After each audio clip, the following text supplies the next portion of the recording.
संकर्षणजी, त्या दिवशी मी नाट्य संमेलनामध्ये मी एक गोष्ट बोललो होतो की आपल्या लोकांचा आपणच आदर केला पाहिजे. तर चंकू सर असं काही नसतं.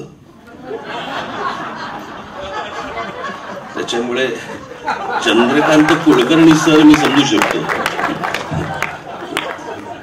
तर असं काही नसतं मुळात. त्याच्यामुळे याच्या पुढे मला असं वाटतं आपण या गोष्टी सुधारल्या पाहिजे. त्या दिवशी माझ्याकडे श्रीरंग गोडबोले आले होते.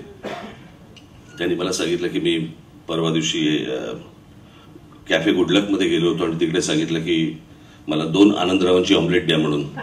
कारण आता अंड्या बोलायचं नाही म्हटल्यानंतर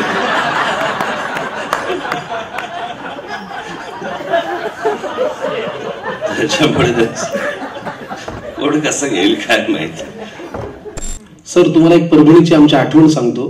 परभणीला आमच्या दंगली खूप व्हायच्या पूर्वी. तर अनिल गडम नावाचा माझा एक मित्र आहे, त्याची छोटीशी टपरी होती किराणा दुकानाची. तर ती दंगलीमध्ये कोणीतरी पेटवली आणि संध्याकाळी आम्हाला कळलं की अनिल गडमला पोलीस घेऊन गेलेत.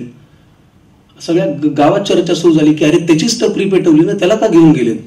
तर झालं असं, त्या पेटलेल्या टपरीचे अवशेष सगळ्या रस्ताभर पडले होते. ते विझवणं काही शक्य नव्हतं, म्हणून त्यांनी गोळा करून एके ठिकाणी ते जाळायला सुरुवात केली की हे विझवता तर येत नाही.